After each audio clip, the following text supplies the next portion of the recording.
बच्चों, स्वागत है आप सभी का आज की इस वीडियो में। आज की वीडियो में हम अर्धवार्षिक परीक्षा कक्षा 8 विषय संस्कृत का क्वेश्चन पेपर शो करने वाले हैं। ऐसा ही क्वेश्चन पेपर आपकी अर्धवार्षिक परीक्षा में आपको देखने को मिलेगा और अगर यही आपका सीरियल आता है तो यही पेपर आपको मिलेगा। तो इसको क्या करना है, आपको ध्यानपूर्वक देखना है क्योंकि ऐसे ही क्वेश्चंस आपकी परीक्षा में आते हैं। तो चलिए हम वीडियो स्टार्ट करते हैं। सबसे पहले आपको पेपर मिलेगा, उस पर अगर नेम का ऑप्शन है तो वहाँ पे नेम डालना है, रोल नंबर डाल देना है। और ये अर्धवार्षिक परीक्षा का कक्षा 8 का पेपर है, आपको ध्यान से देखना है, संस्कृत विषय का है। इस पेपर को करने के लिए आपको 2 घंटे 30 मिनट का समय दिया जाएगा। पूर्णांक इसका 100 का रहेगा, जैसा कि आपका रहता है। नोट दिया गया है कि सभी प्रश्न करना अनिवार्य है, आपको सारे प्रश्नों के जवाब देने हैं, कोई भी प्रश्न छोड़ना नहीं है। पहला प्रश्न दिया गया है कि निम्न गद्यांशों में से किसी एक का हिंदी में अनुवाद कीजिए। ये 10 नंबर में प्रश्न है। तो ये जो गद्यांश दिया गया है इसको आपको ध्यान पूर्वक पढ़ना है। देखो, कहा है कि अस्माकं प्रदेशस्य सीतापुर जनपदे नैमिषारण्ये प्राचीनम स्थलम तीर्थस्थलम अस्ति। तो इसका आपको क्या करना है, कुछ नहीं, सिर्फ गद्यांश का हिंदी में अनुवाद कर देना है। तो इस प्रकार से इसको पूरे को आपको पढ़ना है, इसके बाद अनुवाद कर देना। देखो यहाँ पे एक ध्यान देने वाली बात यह है कि ये का और एक खा दो दिए गए हैं गद्यांश, दो में से सिर्फ आपको एक करना है, एक छोड़ देना है। कोई भी एक आप छोड़ सकते हो, चाहे ये वाला छोड़ दीजिए या फिर ये वाला दीपावली प्रकाशस्य महोत्सव अस्ति, ये वाला छोड़ सकते हो। दो में से एक कोई भी छोड़ दीजिए, आपको पूरे नंबर दिए जाएंगे। दूसरा प्रश्न है कि प्रस्तुत श्लोकों में से किसी एक का अर्थ लिखिए। अब देखो यहाँ पे लिखा है एक का अर्थ लिखिए, तो सिर्फ आपको देखो का और खा दो दिए गए हैं, सिर्फ आपको इसमें एक का अर्थ लिख देना है। 10 नंबर ये मिलेंगे आपको। इसको आपको ध्यानपूर्वक पढ़ना है, इसके बाद इसका अर्थ लिख देना है बस।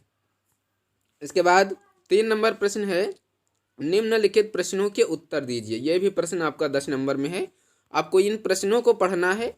कहा है कि आश्रमस्य समीपे का नदी प्रवहति, खा है काले काले काह वर्षति स्म, गा है सतीशस्य जननी केन पीड़िता अस्ति, घा है मुकुला कस्य मित्रणम अस्ति, अंगा है दीपावली कस्य पर्व आसीत।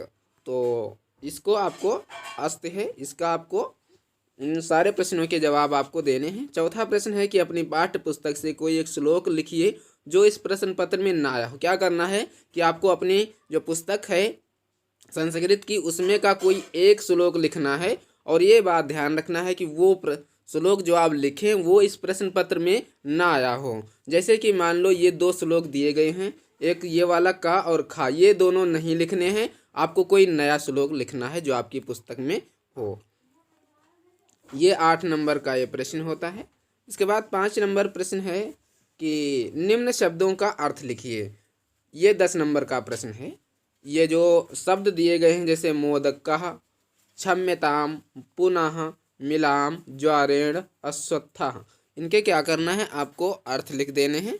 अर्थ का मतलब जैसे मोदक, मोदक मीन्स होता है लड्डू, तो इसका आपको लड्डू लिख देना है।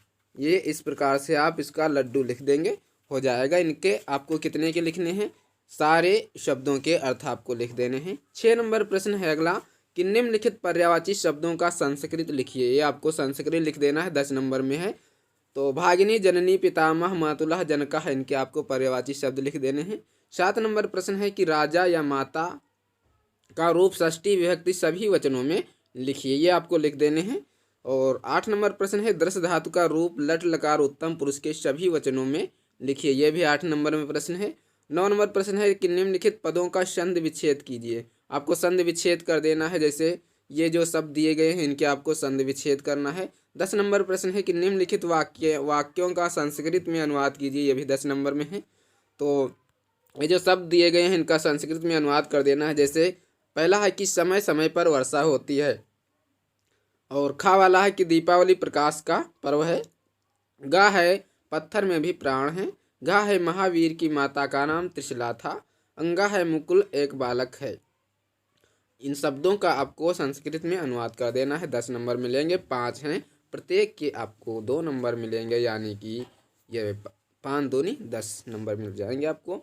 11 नंबर प्रश्न है कि उचित मिलान कीजिए। ये जो मिलान दिया गया है इसको आपको मिलान कर देना है। जैसे सूर्योदयात पूर्वम, तो क्या होता है वो आपको इसमें मिलान कर लेना है। स्नानम सहयो अपठनाय कक्षायाम, तो इन सब का क्या करना है आपको, जैसे जो जिसमें मिलेगा आपको मिला देना है। इस प्रकार से इसको करना है। तो ये था कक्षा 8 संस्कृत का क्वेश्चन पेपर। आशा करता हूँ आपको वीडियो बहुत पसंद आया होगा। वीडियो पसंद आया है तो वीडियो को लाइक करें, चैनल को सब्सक्राइब करें और अपने दोस्तों के साथ इस वीडियो को शेयर करें। मिलते हैं अगले वीडियो में, तब तक के लिए जय हिंद, नमस्कार।